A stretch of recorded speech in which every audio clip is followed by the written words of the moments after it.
সুপ্রিয় শিক্ষার্থীবৃন্দ, আসসালামু আলাইকুম ওয়া রাহমাতুল্লাহ। বিসমিল্লাহির রহমানির রহিম। আলহামদুলিল্লাহি রাব্বিল আলামিন ওয়াল আকিবাতুল লিল মুত্তাকিন ওয়াসসালাতু ওয়াসসালামু আলা নাবিয়িহি মুহাম্মাদিন ওয়া আলিহি ওয়া সাহাবিহি আজমাইন, আম্মা বাদ। আশা করি তোমরা যে যেখানে আছো ভালো আছো। রাজশাহী কলেজ কর্তৃক আয়োজিত অনলাইন ক্লাসে তোমাদেরকে আবারও সুস্বাগতম। আজকের আইসিটি বিষয়ের ষষ্ঠ অধ্যায়ের ডেটাবেজ ম্যানেজমেন্ট সিস্টেমের ডেটা সিকিউরিটি, কোয়েরি ল্যাঙ্গুয়েজ, এই তিনটা বিষয় নিয়ে আলোচনা করব।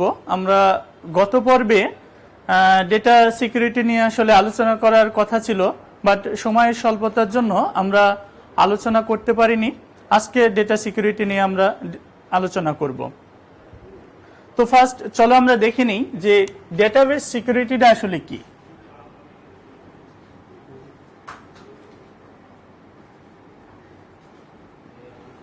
ডেটাবেস সিকিউরিটি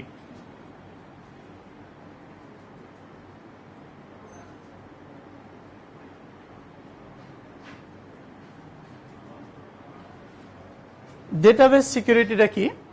আমরা এর আগে ডেটাবেস কি আমরা আশা করি জানি, তোমরা সবাই জানো ডেটাবেসটা কি। অর্থাৎ ডেটাবেসটা ছিল হলো যে অনেকগুলো ফাইলের সমষ্টি, পরস্পর সম্পর্কযুক্ত এক বা একাধিক ফাইলের সমষ্টিকে ডেটাবেস বলে। তো এই যে ডেটাবেসটার ব্যবহার বা অ্যাক্সেস নিয়ন্ত্রণ করাকে বলা হয় কি ডেটাবেস সিকিউরিটি। অর্থাৎ ডেটাবেস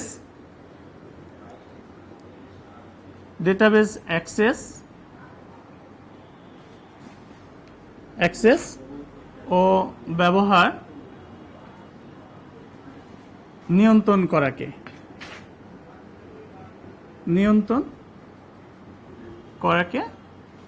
ডেটাবেস সিকিউরিটি বলে। ডেটাবেস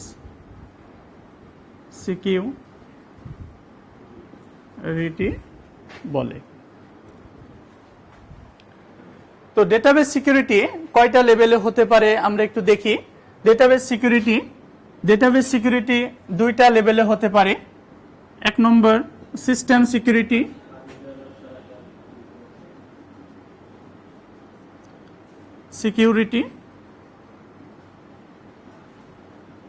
দুই নম্বরে হলো ডেটা সিকিউরিটি।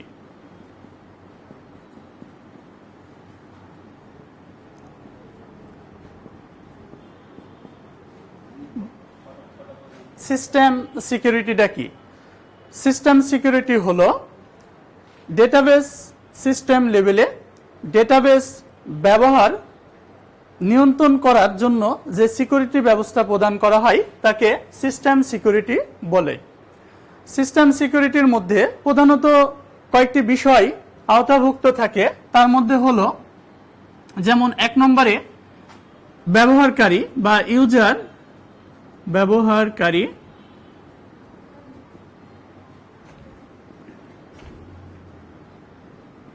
ডেটাবেস ওপেন করার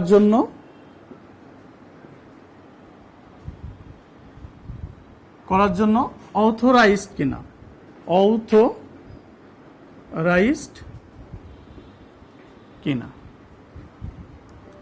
অর্থাৎ যে ব্যক্তি ডেটাবেসটা ব্যবহার করবে তিনি অথরাইজড কিনা, এই বিষয়টা হলো সিস্টেম সিকিউরিটি দ্বারা মেইনটেইন করা হয়। দুই নম্বর যে বিষয়টা নিয়ন্ত্রণ করা হয় তা হলো ইউজার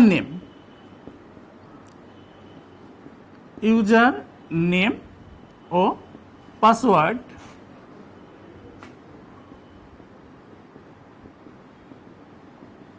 পাসওয়ার্ড পরীক্ষা করে।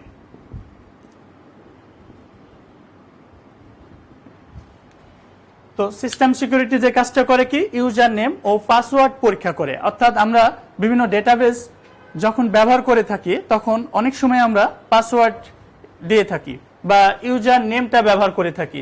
তো সেই বিষয়টাই পরীক্ষা করে হলো সিস্টেম সিকিউরিটি। এরপরে আমরা দেখব হলো ডেটা সিকিউরিটিটা কি। ডেটা সিকিউরিটিটা হলো অনাকাঙ্ক্ষিত ব্যক্তির হাত থেকে বা অনাকাঙ্ক্ষিত ব্যক্তি থেকে ডেটা মুক্ত রাখার জন্য যে সিকিউরিটি ব্যবস্থাটা প্রদান করা হয় তাকে ডেটা সিকিউরিটি বলে। ডেটা সিকিউরিটি ব্যবস্থায় ডেটা মুক্ত রাখার বিষয়টা বলতে আমরা কি বলছি, কি বুঝে থাকি দেখি একটু। যেমন আমরা যদি একটা টেবিল ধরে নিই,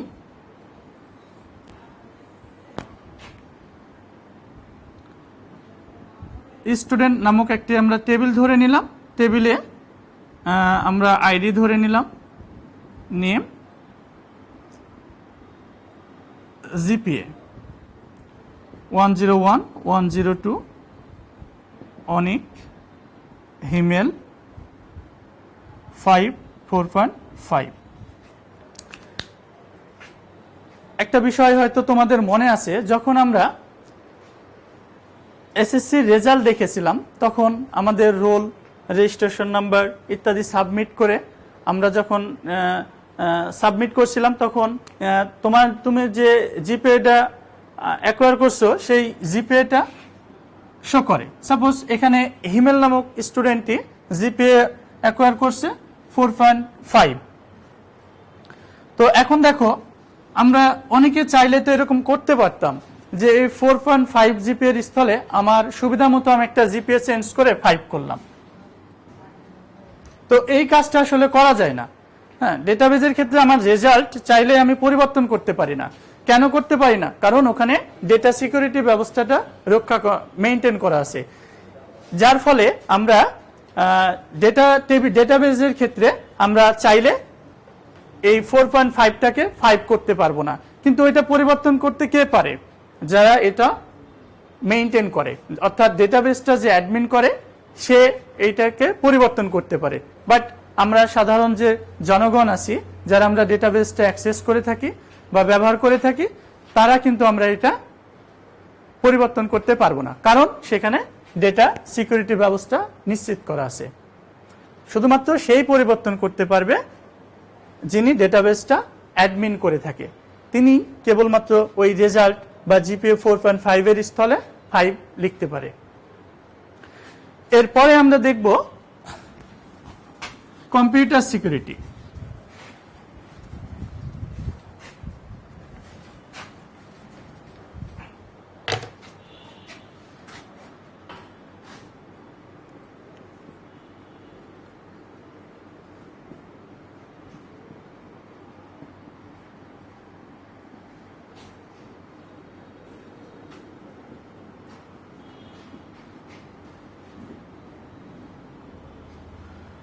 কম্পিউটার সিকিউরিটি সাধারণত 3 ধরনের হয়ে থাকে। এক নম্বর হলো হার্ডওয়্যার সিকিউরিটি,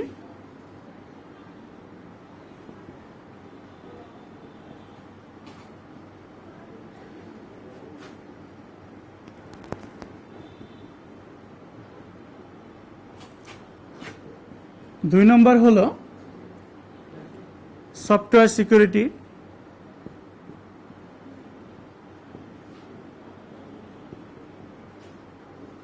তিন নম্বর হলো নেটওয়ার্ক সিকিউরিটি।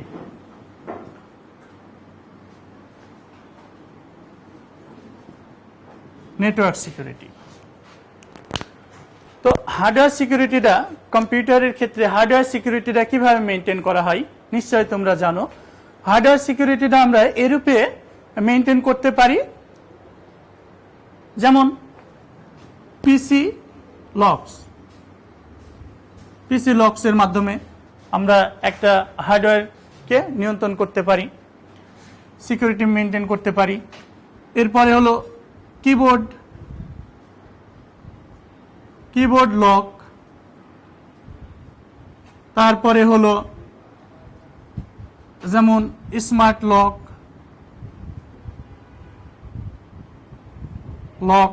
তারপরে বায়োমেট্রিক ডিভাইস,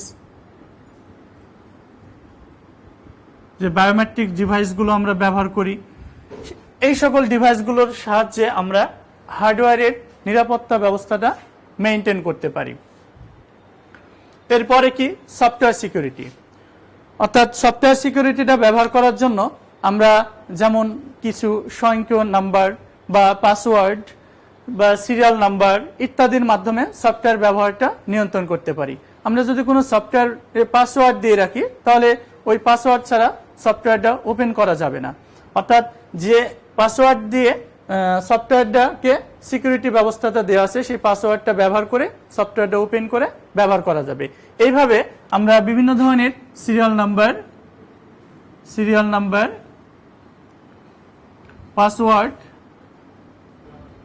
পাসওয়ার্ড ইত্যাদির মাধ্যমে একটা সফটওয়্যারের সিকিউরিটি ব্যবস্থাটা কিন্তু আমরা মেইনটেইন করতে পারি।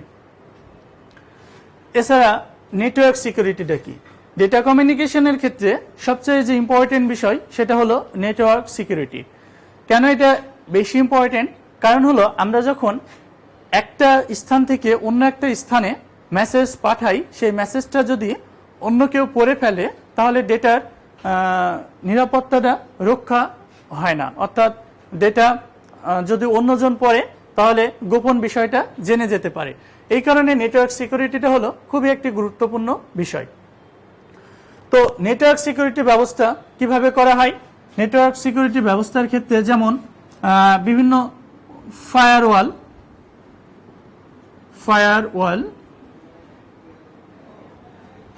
ফায়ারওয়াল, তারপরে এনক্রিপশন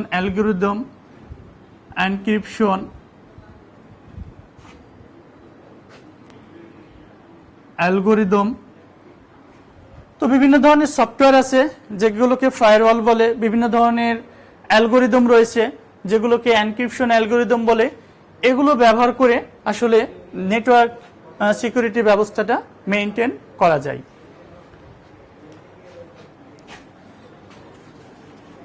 এরপরে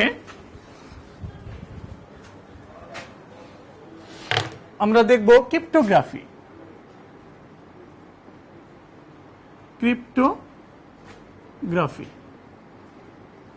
ক্রিপ্টোগ্রাফি বিষয়টা কি? ক্রিপ্টোগ্রাফি নিয়ে তোমরা ডিটেলসে শিখবে যখন আইসিই বা আইসিটি বা কম্পিউটার ইঞ্জিনিয়ারিং এরকম কোনো সাবজেক্টে যখন পড়বে তখন ওখানে নেটওয়ার্কিং বলে একটা কোর্স আছে যেখানে তোমরা ক্রিপ্টোগ্রাফি সম্পর্কে ডিটেলস শিখবে। এইচএসসি লেভেলে প্রাথমিক কিছু বিষয় রয়েছে যে বিষয়গুলো নিয়ে আমি আজকে আলোচনা করব। তো চলো আমরা দেখে নিই যে ক্রিপ্টোগ্রাফিটা কি। তো ক্রিপ্টোগ্রাফিটা হলো ডেটা এনক্রিপশন ও ডিক্রিপশনের বিষয়। এনক্রিপশন ও ডিক্রিপশন।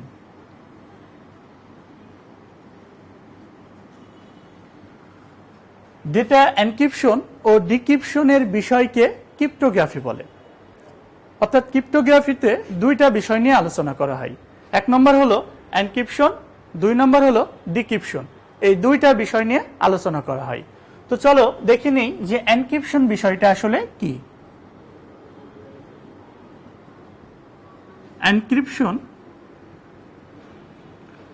এনক্রিপশন হলো যে পদ্ধতিতে প্রেরক প্রাপকের কাছে ডেটা পাঠানোর পূর্বে ডেটাটাকে পরিবর্তন করা হয় তাকে এনক্রিপশন বলে।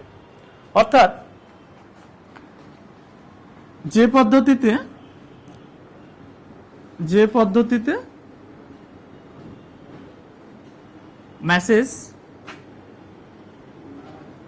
মেসেজ বা ডেটা প্রেরক থেকে প্রাপকের কাছে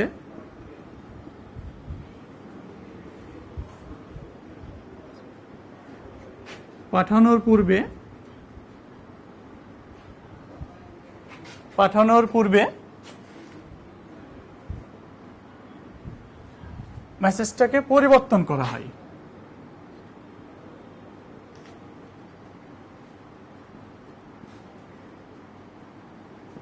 পরিবর্তন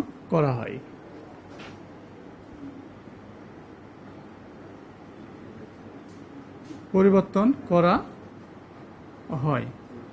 তাকে এনক্রিপশন বলে।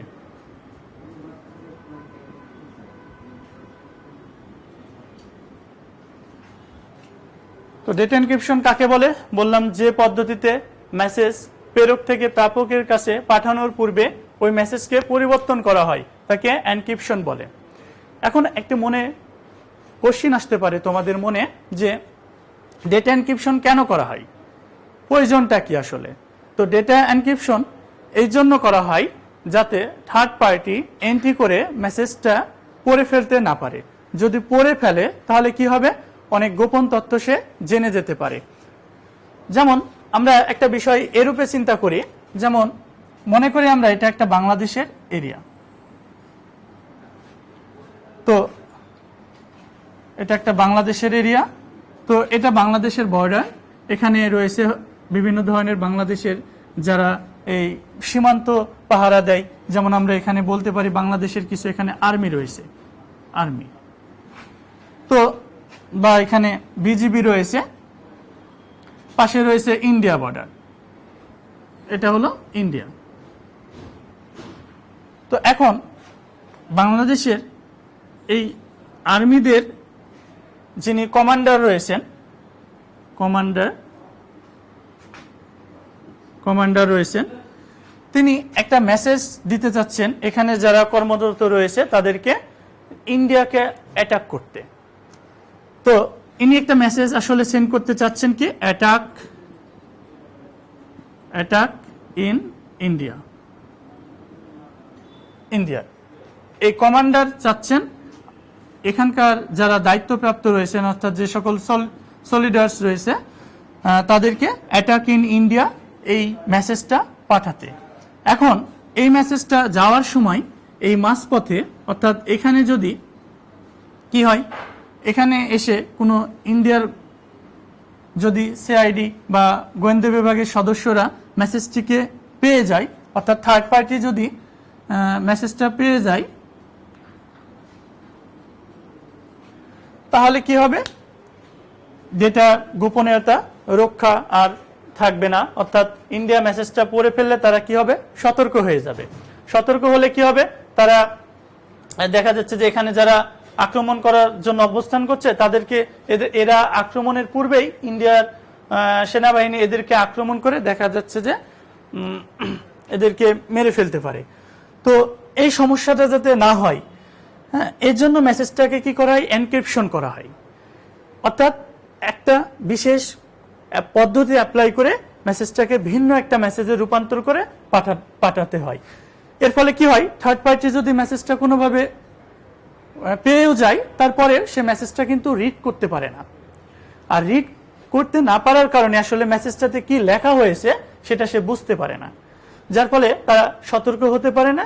আবার এটা যে তারা একটা যে আক্রমণ করবে সেই সুযোগটাও আর পায় না। তো আমরা এই মেসেজটাকে কি রূপে পরিবর্তন করে পাঠাতে পারি, যেমন দেখি আমরা বিভিন্ন ধরনের character A B C D E F G H I J K L M N O P Q R S T U V W X Y Z. তো এখন এই মেসেজটাকে যদি আমরা পরিবর্তন করতে পারি এরূপে, সাপোজ আমরা এখানে ধরে নিলাম একটা নির্দিষ্ট ভ্যালুর উপর ডিপেন্ড করে এটাকে একটা নির্দিষ্ট ফরম্যাটে পরিবর্তন করা যায়। যেমন কি এর ভ্যালু যদি আমি 2 নেই, তাহলে এই কি এর মান 2 এর উপর ভিত্তি করে মেসেজটাকে অন্য একটি মেসেজে রূপান্তর করা যায়। কে এর ভ্যালু 2 মিনস এখানে প্রত্যেকটি বর্ণ তার পরবর্তী 2 নম্বর অক্ষর দ্বারা প্রতিস্থাপিত হবে। যেমন এখানে রয়েছে এ, তো এর পরবর্তী 2 নম্বর অক্ষর কোনটা, সি। এর পরবর্তী 2 নম্বর অক্ষর হলো সি, কাজেই এর স্থলে আমরা লিখব কত, সি। এরপরে সি, তারপরে টি এর পরবর্তী 2 নম্বর অক্ষরটা কত, টি এর পরবর্তী 2 নম্বর অক্ষর হলো ভি, তাহলে আমরা এখানে লিখব ভি।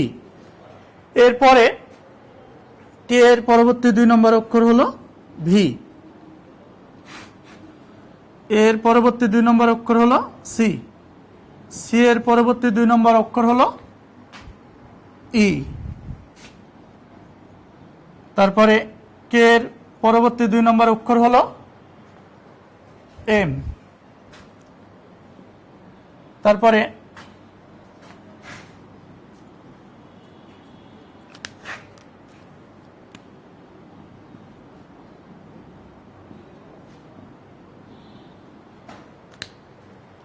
আই এর পরবর্তী 2 নম্বর অক্ষর হলো কে, এন এর পরবর্তী 2 নম্বর অক্ষর হলো পি, আই এর পরবর্তী 2 নম্বর অক্ষর কত কে, এন এর পরবর্তী 2 নম্বর অক্ষর হলো এন পি, ডি এর পরবর্তী 2 নম্বর অক্ষর হলো এফ, আই এর পরবর্তী 2 নম্বর অক্ষর হলো কে, এর পরবর্তী 2 নম্বর অক্ষর হলো কত, এর পরবর্তী 2 নম্বর অক্ষরটা হলো সি। তাহলে আমরা মেসেজটা পেয়ে যাচ্ছি অ্যাটাকের পরিবর্তে এটা, আইএন এর পরিবর্তে এটা, ইন্ডিয়ার পরিবর্তে এটা। এখন দেখো এই মেসেজটা যদি থার্ড পার্টি পেয়েও যায় হাতে, তাহলে কিন্তু তারা মেসেজটাকে রিড করতে পারছে না, অর্থাৎ এইটা তারা বুঝতে পারবে না কি সেন্ড করেছে। এই কমান্ডার এখানে যে অবস্থানরত সলিডার্স রয়েছে তাদেরকে কি ধরনের মেসেজটা পাঠাচ্ছে তারা আর বুঝতে পারছে না, যার ফলে তাদের আর সতর্ক হওয়ার কিন্তু আর সুযোগ নেই। এই যে পদ্ধতিতে অ্যাপ্লাই করে আমরা অ্যাটাক ইন ইন্ডিয়া মেসেজটাকে এরূপ একটা অপাঠযোগ্য মেসেজে রূপান্তর করছি, সেই পদ্ধতিটাকে আমরা বলছি ডেটা এনক্রিপশন। তো আশা করি বুঝতে পেরেছো, আমি ডেফিনেশনে বলেছিলাম যে প্রেরক যে ডেটা পাঠায়, অর্থাৎ এই কমান্ডার হলেন কি প্রেরক, যে ডেটা গ্রহণ করে অর্থাৎ যার উদ্দেশ্যে ডেটা পাঠানো হয় তাকে বলা হয় কি প্রাপক। এই যে এখানে যে আর্মিরা রয়েছেন তারা কি প্রাপক। তো পাঠানোর পূর্বে আমরা কি করছি, একটা পদ্ধতি অ্যাপ্লাই করে এই মেসেজটাকে আমরা অন্য একটা অপাঠযোগ্য মেসেজে রূপান্তর করেছি, যেটাকে আমরা বলতেছি কি আচ্ছা, যে পদ্ধতিটা অ্যাপ্লাই করে আমরা এই কাজটা করছি সেই পদ্ধতিটাকে আমরা বলছি ডেটা এনক্রিপশন। আশা করি ডেটা এনক্রিপশন বিষয়টা বুঝতে পেরেছো। তো ডেটা এনক্রিপশনের বিভিন্ন ধরনের উপাদান রয়েছে, এই উপাদানগুলো চলো একটু আমরা দেখে নিই। তো আরেকটা বিষয় তোমাদেরকে বলে রাখি যে আমরা এখানে যে চেঞ্জ করছি কে ইকুয়াল টু কত 2, এই কে ভ্যালুর উপর ডিপেন্ড করে কিন্তু এই মেসেজটা অপাঠযোগ্য মেসেজটাই। আচ্ছা, এই অপাঠযোগ্য মেসেজটার একটা সুনির্দিষ্ট নাম রয়েছে, নামটি হলো cipher text. Cipher text, cipher টেক্সটে রূপান্তর করছি। তো কে এর ভ্যালুর উপর ডিপেন্ড করে এই সাইফার টেক্সটটা বা অপাঠযোগ্য মেসেজটা বিভিন্ন ধরনের হতে পারে। যেমন কে এর ভ্যালু কেউ যদি এখানে 1 ইউজ করে, ওই 1 ইউজ করার অর্থ হলো যে এই অ্যাটাক ইন ইন্ডিয়া মেসেজটি তার প্রত্যেকটি পরবর্তী অক্ষর দ্বারা প্রতিস্থাপিত হবে। অর্থাৎ এখানে এ আছে, এর পরিবর্তে হবে কত বি, তারপরে আছে টি, টি এর পরবর্তী অক্ষর কত, টি এর পরবর্তী অক্ষর হলো ইউ, তাহলে এখানে হবে ইউ, তারপরে এই টি এর পরবর্তী অক্ষর ইউ, এরূপে আসলে পরিবর্তন হবে। এভাবে পর্যায়ক্রমে অ্যাটাক ইন ইন্ডিয়া পুরো মেসেজটি পরিবর্তন হবে। আবার যদি কে এর ভ্যালু 3 হয় তাহলে এবার প্রত্যেকটি অক্ষর তার পরবর্তী 3 নম্বর অক্ষর দ্বারা প্রতিস্থাপিত হবে। তার মানে এখানে এ ছিল, এর পরিবর্তে কত হবে ডি হবে, টি এর পরবর্তী 3 নম্বর অক্ষর কত ডাব্লু, ডাব্লু হবে, টি এর সি এর পরবর্তী 3 নম্বর অক্ষর কত, সি এর পরবর্তী 3 নম্বর অক্ষর হলো এফ, এফ হবে। এইভাবে পর্যায়ক্রমে কে এর মানের উপর চেঞ্জ করে এই সাইফার টেক্সট বা অপাঠযোগ্য মেসেজটি কিন্তু যে কোনোটা হতে পারে। তো কি কে এর ভ্যালু কত ইউজ করবে এটা আসলে নির্ধারণ করে থাকে যে ডেটা পাঠাবে এবং যে ডেটা গ্রহণ করবে তারা দুইজন আলোচনার মধ্যে দিয়ে আসলে কে এর ভ্যালুটা নির্ধারণ করে থাকে। সেই বিষয়টা নিয়ে আমি একটু পরে আলোচনা করব। আর এই যে পদ্ধতিটা আমরা কি এর ভ্যালুর উপর ডিপেন্ড করে যে অপাঠযোগ্য মেসেজটা আমরা তৈরি করতেছি, এই পদ্ধতিটা যিনি আবিষ্কার করেছেন তিনি হলেন জুলিয়াস সিজার। এর জন্য তার নাম অনুসারে এই পদ্ধতিটাকে বলা হয় সিজার কোড। Caesar code. তাহলে জুলিয়াস সিজার এই সিজার কোড এনক্রিপশন পদ্ধতিটা আবিষ্কার করেছেন, তাই তার নাম অনুসারে এই কোডটাকে বলা হয় কি সিজার, এই পদ্ধতিটাকে বলা হয় সিজার কোড। তো সিজার কোডের বৈশিষ্ট্যটা হলো এই রকম যে প্রত্যেকটি অক্ষর তার পরবর্তী কি এর ভ্যালুর উপর ডিপেন্ড করে পরিবর্তন হতে পারে। যেমন কে এর ভ্যালু যদি 1 হয় তাহলে পরবর্তী 1 নম্বর অক্ষর দ্বারা প্রতিস্থাপিত হবে। যদি কে এর ভ্যালু 2 হয় তাহলে প্রত্যেকটি বর্ণ তার পরবর্তী 2 নম্বর অক্ষর দ্বারা প্রতিস্থাপিত হবে। কি এর ভ্যালু যদি 3 হয় তাহলে তার পরবর্তী 3 নম্বর অক্ষর দ্বারা প্রতিস্থাপিত হবে। এইভাবে আসলে সিজার কোড পদ্ধতির সাহায্যে ডেটা এনক্রিপশন করা হয়। এবার চলো আমরা দেখি যে ডেটা এনক্রিপশনের কি কি উপাদান রয়েছে।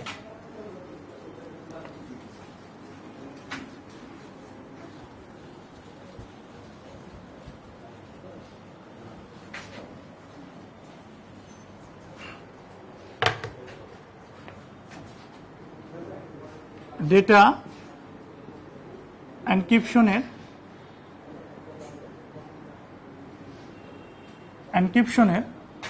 উপাদান সমূহ।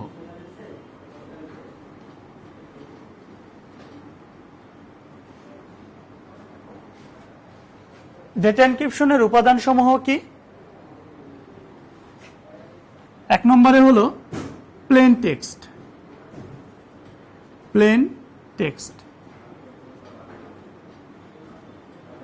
2 নম্বরে হলো সাইফার টেক্সট। 3 নম্বরে হলো তাহলে 3 নম্বরে হলো এনক্রিপশন অ্যালগরিদম।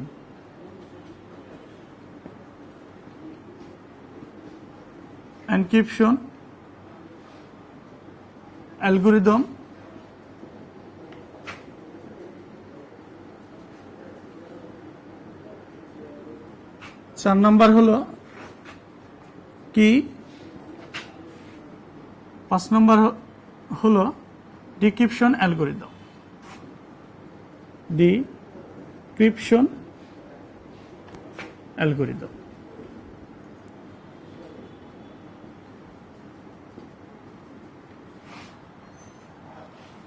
অর্থাৎ যখন আমরা এনক্রিপশন প্রসেসটা অ্যাপ্লাই করব তখন এই 5টা উপাদানের সমন্বয়ে প্রসেসটিকে অ্যাপ্লাই করতে হয়। তো ফার্স্ট আমরা দেখে নিই যে প্লেন টেক্সটটা কি। আমরা প্রাপকের উদ্দেশ্যে যে মেসেজটা পাঠাই সেই মেসেজটাকে বলা হয় প্লেন টেক্সট। যেমন আমরা একটি ব্লক ডায়াগ্রামের সাহায্যে এটাকে এক্সপ্লেন করার চেষ্টা করি। সাপোজ আমি একটা মেসেজ আমার একজনকে পাঠাবো, সেই মেসেজটি আমি ধরে নিলাম যে আইসিটি। অনেক সময় তোমার বন্ধু কি করে, তোমাকে মেসেজ করে যে আজকে কি 12টার সময় কি ক্লাস আছে, তো তুমি সেন্ড করছো যে আইসিটি ক্লাস আছে। তো আইসিটি টেক্সটটা তোমার বন্ধুর কাছে কিভাবে ডেটা এনক্রিপশনের মাধ্যমে পরিবর্তিত হয়ে তোমার ফ্রেন্ডের কাছে যায় সেই বিষয়টা আমরা একটু দেখি। তো আইসিটি এই যে আমরা যে মেসেজটা পাঠাচ্ছি এই মেসেজটাকে বলা হয় কি, এই যে মূল মেসেজটা আমরা পাঠাচ্ছি মূল মেসেজটাকে বলা হয় আসলে প্লেন টেক্সট। অর্থাৎ যে মেসেজটা আমরা প্রাপকের উদ্দেশ্যে পাঠাতে চাচ্ছি সেই মেসেজটাকে বলা হয় প্লেন টেক্সট। যেমন এখানে আইসিটিটাকে আমরা বলছি plane text.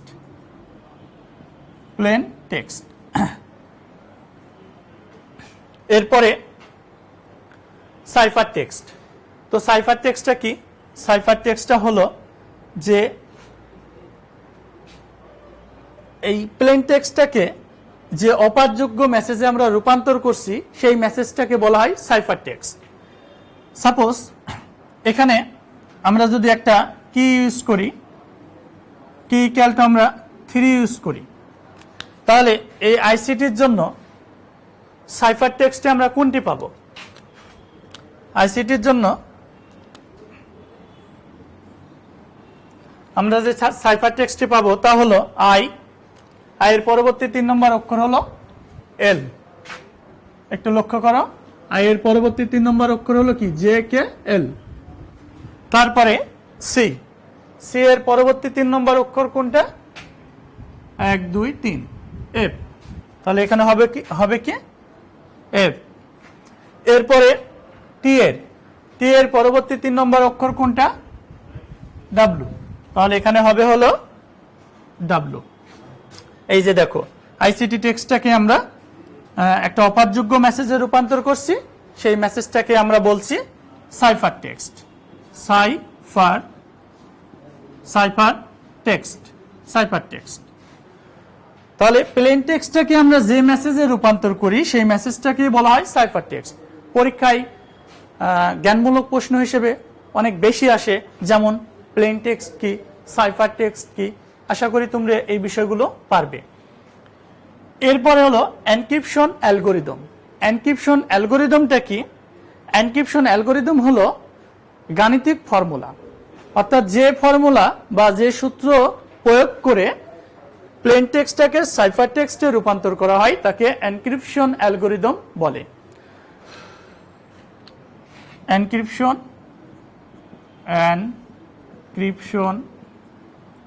Algorithm.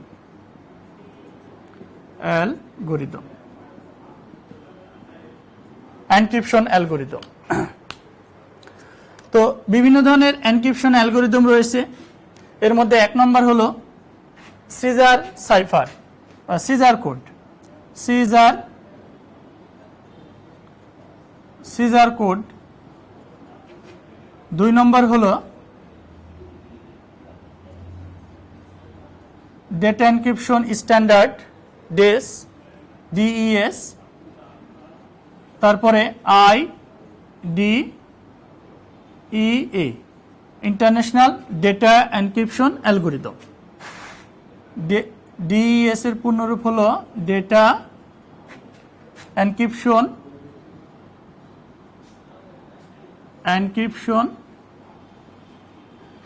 Standard.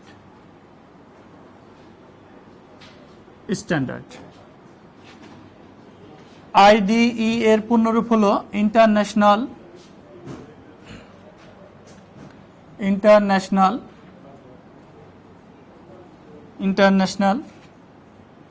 Data encryption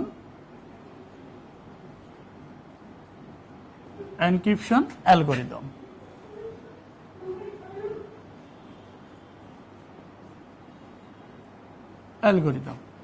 এছাড়া আরো রয়েছে। তো এই আমরা পদ্ধতিগুলোকে আমরা বলতেছি কি এনক্রিপশন অ্যালগোরিদম।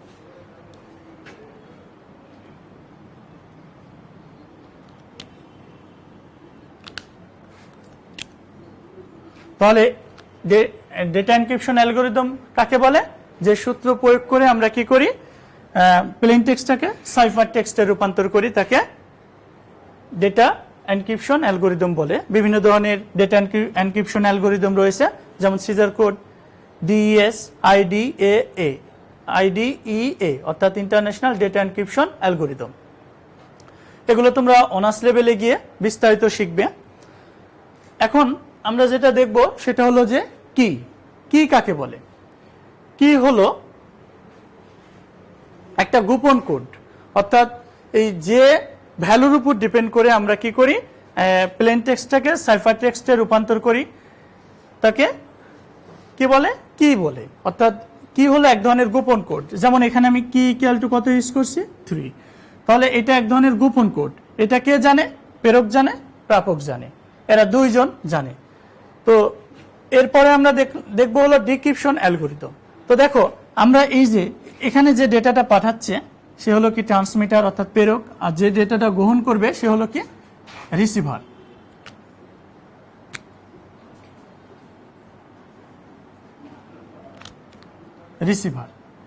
তো রিসিভার যদি মেসেজটা LFW পায় তাহলে তাকে কি করতে হবে, এই মতো অবস্থায় তো পড়া যায় না, তাহলে এই মেসেজটাকে আবার কি করতে হবে, প্লেন টেক্সটে রূপান্তর করতে হবে।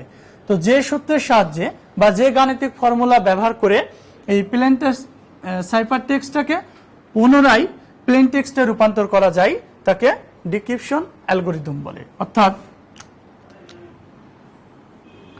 আমরা যদি LFWটাকে এখানে কে এর ভ্যালু 3 ইউজ করি, কে এর ভ্যালু 3 ইউজ করি, তাহলে এবার এই অক্ষরগুলো তার পূর্ববর্তী 3 নম্বর অক্ষর দ্বারা প্রতিস্থাপিত হবে।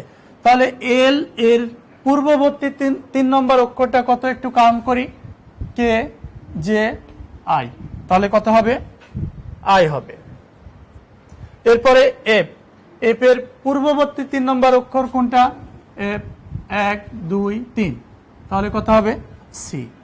তারপরে ডাব্লু, ডাব্লু এর পূর্ববর্তী 3 নম্বর অক্ষর কোনটা, ভি ইউ টি, অর্থাৎ 1 2 3, 3 নম্বর অক্ষরটা হলো টি, তাহলে এখানে হবে টি। এইবার দেখো আবার আমরা কোন মেসেজটাই ফিরে পেলাম, plane text, plane text, plane text. তো এই যে আমরা সাইফার টেক্সটটাকে প্লেন টেক্সটে রূপান্তর করার জন্য যে গাণিতিক ফর্মুলা আমরা ব্যবহার করছি তাকেই আমরা বলছি কি, ডিক্রিপশন অ্যালগরিদম, অর্থাৎ ডিক্রিপশন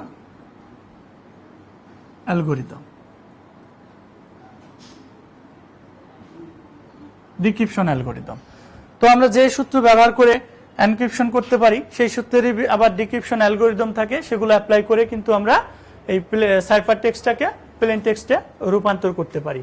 তো তোমার মনে একটা প্রশ্ন আসতে পারে তাহলে যে ডিক্রিপশন বিষয়টা আসলে কি।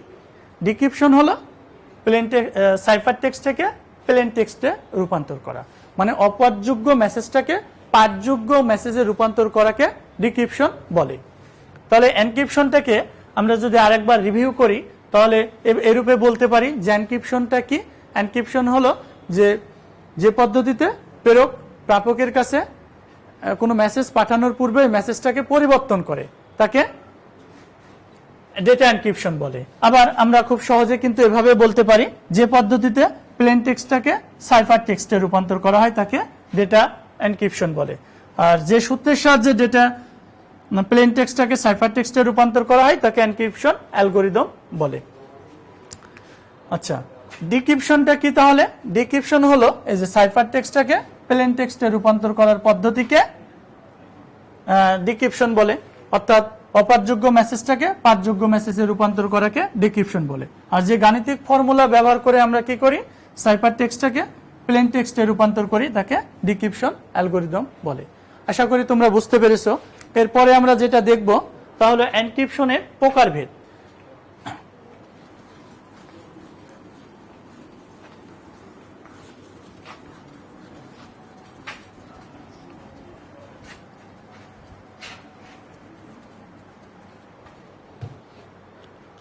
ডেটা এনক্রিপশনের প্রকারভেদ। ডেটা এনক্রিপশনকে প্রধানত দুইটি ভাগে বিভক্ত করা যায়। এক নম্বর হলো সিমেট্রিক এনক্রিপশন,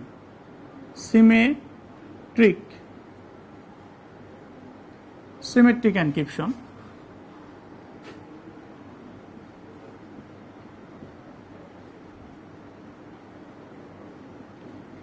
সিমেট্রিক এনক্রিপশন। দুই নম্বর হলো অ্যাসিমেট্রিক এনক্রিপশন।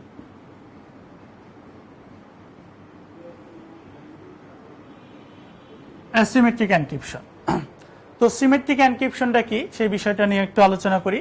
তো সিমেট্রিক এনক্রিপশন হলো যে প্রেরক স্থানে যে ধরনের কি ব্যবহার করে একটা মেসেজকে সাইফার টেক্সটে রূপান্তর করা হয়, ঠিক ওই একই ধরনের কি ব্যবহার করে সাইফার টেক্সটটাকে পুনরায় প্লেন টেক্সটে রূপান্তর করা হলে তাকে সিমেট্রিক এনক্রিপশন বলে। অর্থাৎ এখানে প্রেরক এবং প্রাপক একই ধরনের কি ব্যবহার করে মেসেজটাকে এনক্রিপ্ট করবে আবার ডিক্রিপ্ট করবে। যেমন একটা উদাহরণের সাহায্যে আমরা দেখতে পারি, একটু আগে আমরা দেখলাম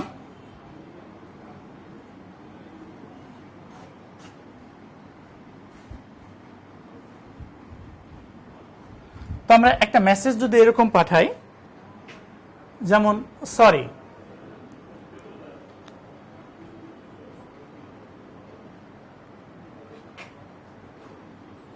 বা আমরা একটা মেসেজ পাঠাবো, ধরে নিলাম লাইক, তো এই মেসেজটাকে যদি আমরা কে এর ভ্যালু 2 ইউজ করি বা কে এর ভ্যালু আমরা 1 ইউজ করি, তাহলে প্লেন টেক্সটটা আমরা কি পাবো, সাইফার টেক্সটটা কি পাবো, সাইফার টেক্সটটা পাবো এল এর পরবর্তী অক্ষর কত, এম, তাহলে এখানে কত, এম হবে। তারপরে আই এর পরবর্তী অক্ষর কত, আই এর পরবর্তী অক্ষর হলো জে, তাহলে হবে কত, জে। তারপরে কে এর পরবর্তী অক্ষর কত, কে এর পরবর্তী অক্ষর হলো এল, তাহলে হবে কত, এল। তারপরে ই এর পরবর্তী অক্ষর কত, এফ, তাহলে হবে এফ। তাহলে এই যে আমরা কে এর ভ্যালু 1 ইউজ করে কি করছি, আমরা একটা মেসেজ পাঠিয়েছি, মেসেজটাকে অর্থাৎ সাইফার টেক্সটে রূপান্তর করেছি। এখন ওই কে এর ভ্যালু যদি একই ইউজ করে আমরা মেসেজটাকে ডিক্রিপশন করি, তাহলে কি হবে, মেসেজটাকে আমরা পুনরায় এই লাইক শব্দে আমরা রূপান্তর করতে পারবো। তাহলে এখানে আমরা প্রেরক স্থানে যে কি ইউজ করছি, প্রাপক স্থানেও কিন্তু আমরা একই ধরনের কি ব্যবহার করছি, করে আমরা মেসেজটাকে এনক্রিপশন এবং ডিক্রিপশন করছি। তো এই পদ্ধতিটাকে আমরা বলছি আসলে সিমেট্রিক এনক্রিপশন। তো তোমার মনে একটা প্রশ্ন আসতে পারে যে এর কাছে একটা কি আছে, বাট এর কাছে তো কিটা নাও থাকতে পারে, তো সেক্ষেত্রে কি ঘটনা ঘটতো, এটা অবশ্যই এই সিমেট্রিক এনক্রিপশনের একটা অসুবিধা। তো যাই হোক, আসলে কি হয়, এই যে একই ধরনের কি দুইজন কিভাবে ইউজ করতে পারে, অর্থাৎ এখানে যে ট্রান্সমিটার রয়েছে অর্থাৎ প্রেরক রয়েছে যিনি প্রেরক, আর এখানে যে প্রাপক রয়েছে, মেসেজ আদান প্রদানের পূর্বে এরা দুইজন যে কাজটা করে, দুইজন মিলে একটা মিটিং করে নেয় বা আলোচনা করে নেয়, করে নিয়ে তারা কি ধরনের কি ব্যবহার করে মেসেজ এনক্রিপশন করবে এবং ডিক্রিপশন করবে, তারা দুইজনের মধ্যে আলোচনা করে ঠিক করা হয়। সাপোজ এরা এই প্রেরক এবং প্রাপক, অর্থাৎ এরা দুইজন, মনে করি ব্যক্তিটির নাম হলো এ, এই ব্যক্তিটির নাম হলো বি, তাহলে এ বি দুইজন ব্যক্তি আলোচনা করে কে এর ভ্যালু ফিক্সড করে নেবে। কে এর ভ্যালু সাপোজ ওরা দুইজন ফিক্স করলো 1, তাহলে প্রেরক যে কাজটা করবে সেটা হলো যে কে এর ভ্যালু 1 করে এনক্রিপ্ট করবে, প্রাপক কে এর ভ্যালু 1 ইউজ করে ওটাকে ডিক্রিপ্ট করবে। তার এই যে এরা এ এবং বি, এই দুইজন ব্যক্তি যে কে এর ভ্যালুটা নির্ধারণ করবে সেটা দুইজনকে গোপন রাখতে হবে। কোনোভাবে যদি অন্য কেউ জেনে যায়, তাহলে মাঝপথে অন্য কেউ কি করতে পারে, মেসেজটাকে চুরি করে মেসেজটাকে ডিক্রিপ্ট করতে পারে, তখন এই মেসেজের গোপনীয়তা আসলে আর মেইনটেইন হবে না।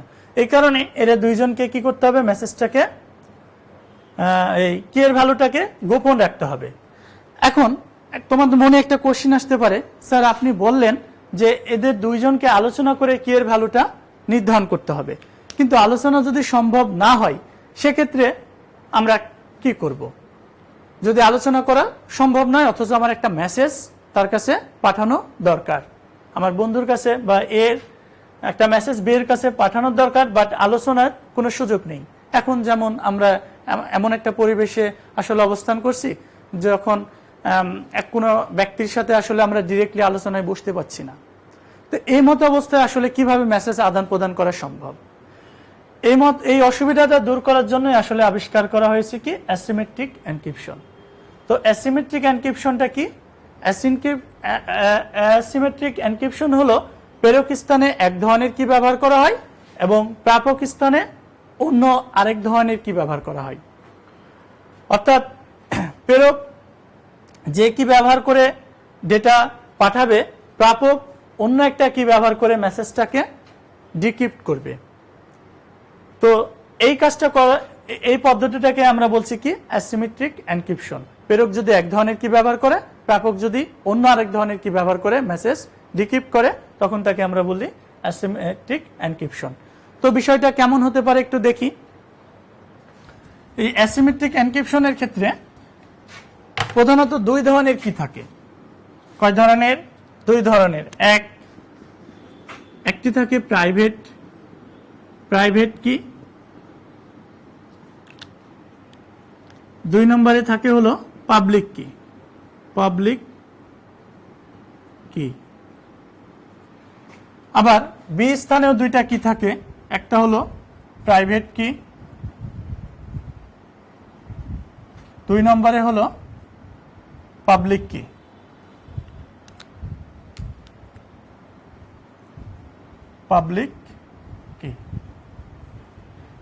তো বিষয়টা একটু আমরা এই অর্থ থেকে বুঝতে পারি। প্রাইভেট আসলে গোপন একটা বিষয়, প্রাইভেট হলো পাবলিক হলো উন্মুক্ত, সকলেই সেটা জানতে পারে, নো প্রবলেম। তো যদি আলোচনা সম্ভব না হয় এবং একটা মেসেজ যদি অ্যাসিমেট্রিক পদ্ধতিতে মেসেজটা পাঠাতে চাই, তাহলে প্রেরক যে কাজটা করবে, প্রেরক তার মানে এই প্রাপকের পাবলিক কিটা ব্যবহার করবে, পাবলিক কিটা ব্যবহার করে মেসেজটাকে এনক্রিপশন করবে, এনক্রিপশন করার পরে মেসেজটাকে পাঠাবে। বি কি করবে, তার প্রাইভেট কিটা ব্যবহার করে মেসেজটাকে ডিক্রিপ্ট করে রিড করবে। প্রেরকের কাছে প্রাইভেট কিটা গোপন থাকে, আবার প্রাপকের কাছে তার প্রাইভেট কিটা গোপন থাকে। তো এই প্রসেসটাকে আমরা কি বলতেছি, অ্যাসিমেট্রিক এনক্রিপশন। আমি আরেকবার বলি, প্রেরক কি করবে, পাবলিক কি ইউজ করে মেসেজটা এনক্রিপ্ট করবে, প্রাপক যে কাজটা করবে তা হলো প্রাইভেট কি ব্যবহার করে মেসেজটাকে ডিক্রিপ্ট করে মেসেজটাকে রিড করবে। এই প্রসেসটাকে আমরা বলতেছি অ্যাসিমেট্রিক এনক্রিপশন।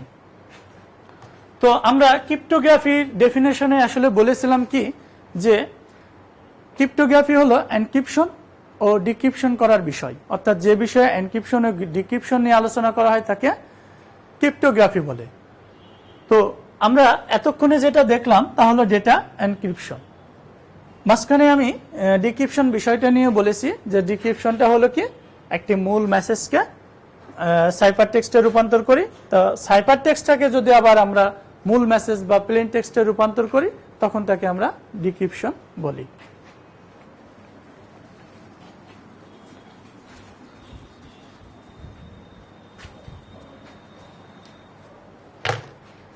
এরপরে আমরা দেখব কোয়েরি।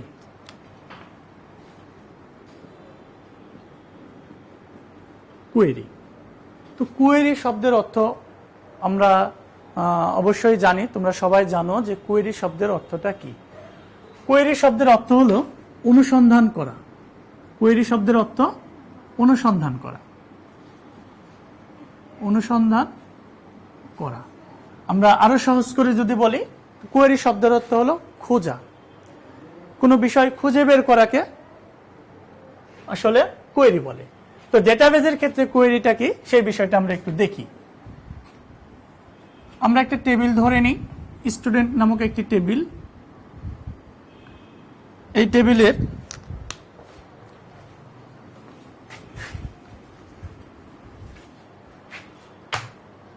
কিছু ফিল্ড রয়েছে,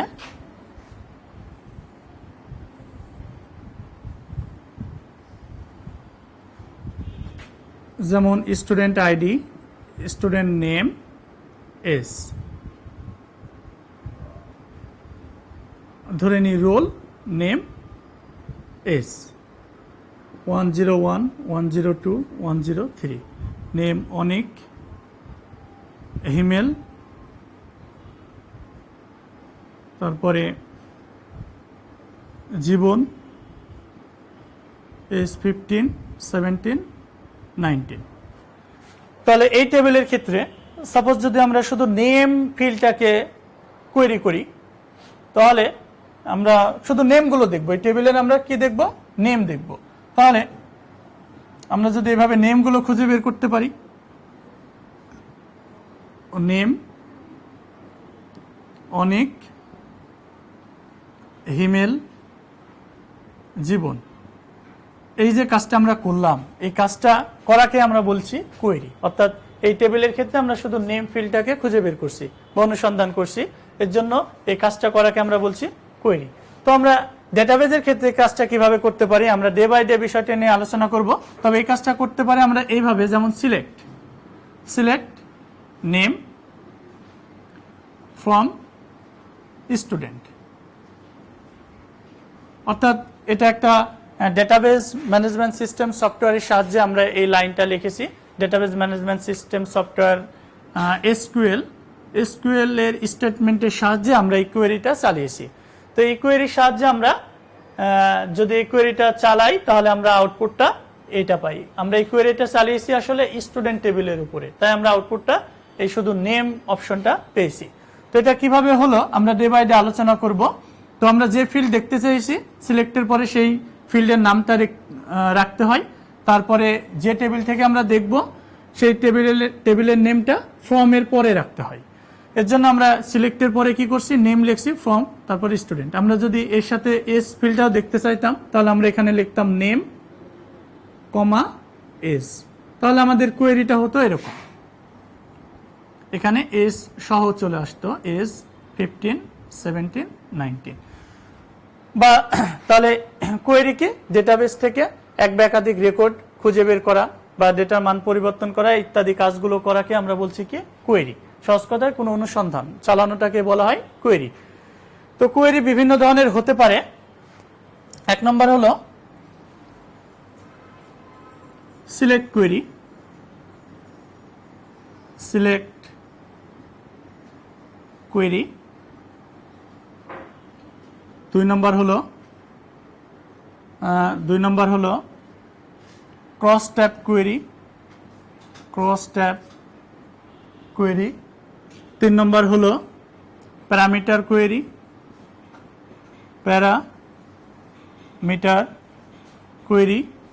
চার নম্বর হলো action query, action query. Action query আবার বিভিন্ন ধরনের হতে পারে, আচ্ছা সেগুলো আমরা পরে দেখি। তো সিলেক্ট কোয়েরিটা কি, সিলেক্ট কোয়েরি হলো ডেটা টেবিল থেকে এক বা একাধিক ফিল্ডকে সিলেক্ট করে যে কোয়েরি করা হয় তাকে সিলেক্ট কোয়েরি বলে। যেমন এই টেবিলের ক্ষেত্রে আমরা দুইটা ফিল্ডকে সিলেক্ট করছি, নেম আর এজ, কাজেই আমরা আউটপুট পেয়েছি নেম আর এজ। তো এইভাবে এক বা একাধিক ফিল্ডকে সিলেক্ট করে যে কোয়েরি করা হয় তাকে সিলেক্ট কোয়েরি বলে। ক্রস ট্যাব কোয়েরি হলো শর্ত আরোপ করে যে কোয়েরি চালনা করা হয় তাকে ক্রস ট্যাব কোয়েরি বলে। অর্থাৎ ডেটাবেজের ডেটাগুলোকে সামারি আকারে প্রদর্শন করার জন্য যে কোয়েরি করা হয় তাকে ক্রস ট্যাব কোয়েরি বলে। যেমন আমরা যদি এই টেবিলে নেম এবং এজ দেখতে চাচ্ছি, বাট এখানে যদি আমি একটা শর্ত আরোপ করে দিই, হোয়ার এজ গ্রেটার দেন 17, আমরা যদি এই অপারেশনটা করি তাহলে কিন্তু আমাদের আউটপুটটা চেঞ্জ হয়ে যাবে। সেক্ষেত্রে আমাদের আউটপুটটা কেমন আসবে, নেম